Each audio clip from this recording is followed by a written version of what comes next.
Saan tinabuhan ka? Makairog na ba auntie? Oho.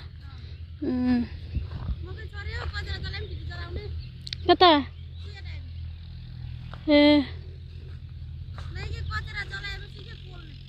Ajor.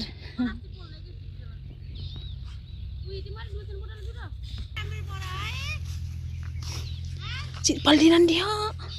Ang langgam din kauno nila. Busy na ang lahat guys sa pagtatanim ng mais. Dito nakatanim na yan dito lahat. Yung last na lang yung hindi pa.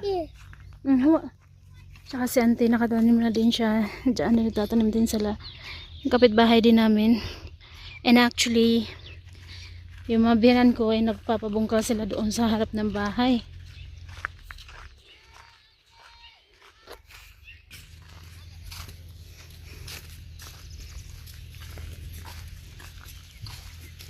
Papabungkal sila doon sa ano sa mag-asawa yung pinabungkal nila eh. Pinsan na din ng asawa ko. Agaw ba ng aking bana?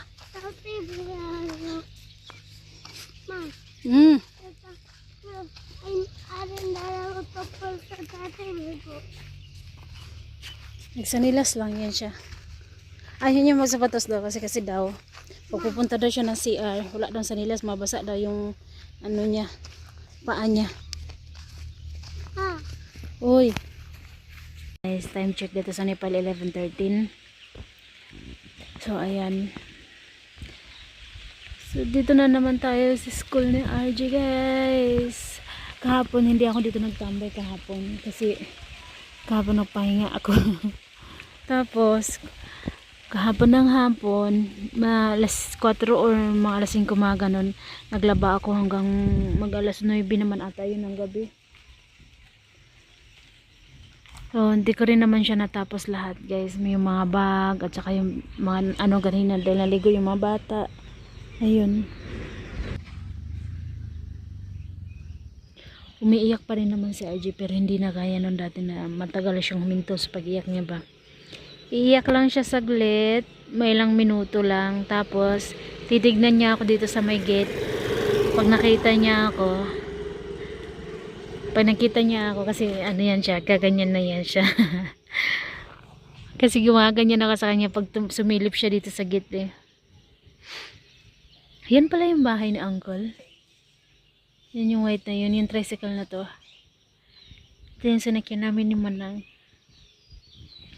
Paghatid namin sa kanila, tsaka yung sinakyan din namin ni Uncle Gino, punta kami ng market. Ayan. Ngayon ko lang nalaman na yan pala yung bahay ni Uncle. Ang tahimik ng village. Ayan, dito na ako naupo sa baba guys, parang nahirapan na ako doon. Tsaka ang daming tawag dito eh, lumilipad-lipad ba. Ayan, ano yung tawag dito eh, tagnok. Kung sa Bisaya pa tagnok, dami. Sarap na hangin dito. Sarap magawa ng duyan-duyan. Magduyan-duyan ka dito. Pero bawal mo yung gawin sa ganito guys. Kasi yan ay, alam nyo na, dinadasalan nila yan. Tignan nyo.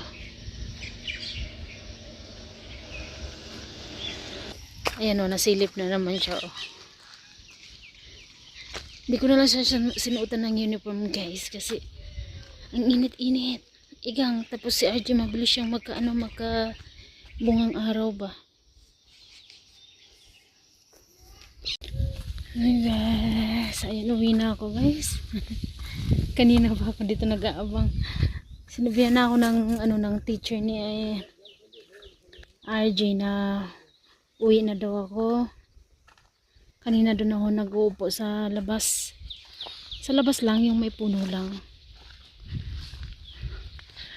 Si RJ kasi panay yung labas, panay yung silip sa akin. Natakot na baka uwi ako ba. Ang ginawa ko guys, lumipat ako ng tambayan. Dito ako nagtambay.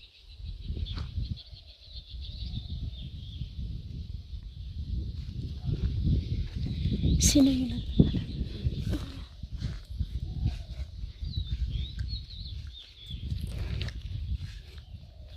Uwi na ako. Grabe, sobrang init guys. Kahapon, Eh, habang naglalaba ako kahapon, no, doon talaga banda sa harap ng ano namin, ng taniman namin, napakalaki yung ahas, guys, grabe. Tapos si RJ kasi, nakauwi na si RJ nung mga oras na yon. Naliligo sa RJ habang ako yung naglalaba.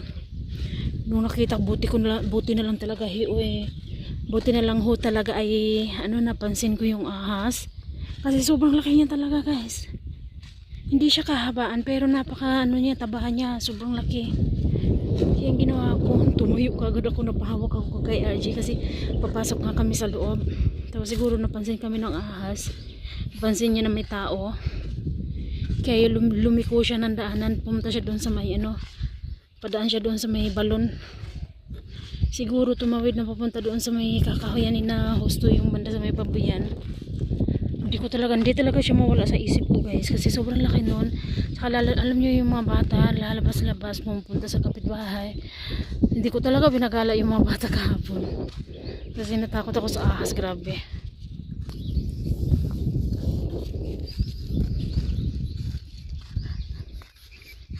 Yung init, grabe talagang tagos sa balat mo ba. 33, ano yung init namin dito ngayon, 33. Ano tawag din, 33 degrees ba yun? Ano ba tawag? Degrees ba yun? Hindi ko alam, basta 33. Ayan, yan yung bahay natin. Ito yung palibot natin dito, guys, na hindi pa nataniman ng maisa. Yan, linis-linis pa. Kaya kahapon nung ahas talaga nakita ko pa, kasi ganyan pa siya kalinis. Mas malinis nga ito dito kasi ito pinatraktor to. Yung banda sa harap ng bahay namin, ano lang yun, pinabungkal ba, mano-mano.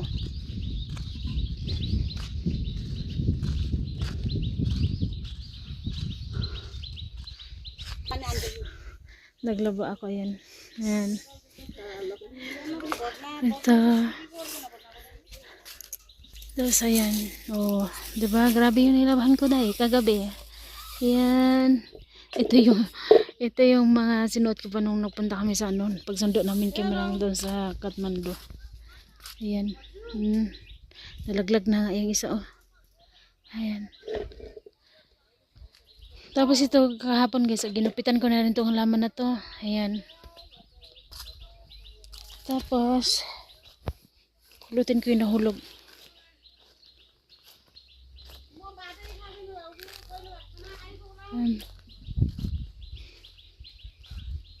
Tingnan nyo yan, pinutol ko na yung hibiscus ko. Sayang, napakaraming bunga, napakaraming halaman talaga niya.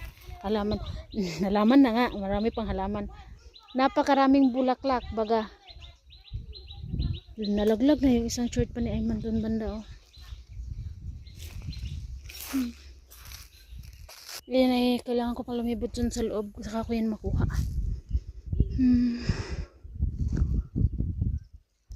Dami ko talaga nilang banda eh. At saka, guys, alam nyo ba, nagsampay ako dito, hindi talaga mawala na mapatingin talaga ako dito. Ayan. Kasi nakita ko yung ahas, guys, dito siya galing kahapon. Siguro doon siya or saan ba siya banda. Ayan, ito mano-mano lang to, kaya may mga ganyan-ganyan, no. Mas maganda kasi pag pinatraktor kasi mapipino talaga yan. Ayan. Tapos dito na sana siya papunta dapat. Ayan. At ako doon naglalaba. At nang nakita niya, siguro ako napansin niya na tumayo kami ni RJ kasi naumpo ako habang naglalaba. Eh, lumiko siya doon banda, guys. Grabe, sobrang laki, hindi talaga siya mawala sa isip ko. Inano yan siya, inuyog-uyog namin yung pusa. Ang cute niya, natutulog yan siya dyan. Hayaan natin. Baka pumasok siya dyan. Marami kasi mga ganyan, butas-butas. Diyan sa banda, tapos tumawid siguro siya dito, pumunta siya sa may kakahuyan. Diba? Sa ante, busy sa pag bilad ng ano niya, mustard oil. Papagiling niya na siguro yan, banan ko. Mamaya ko na yan ligpitin. Mamaya po ulit, guys.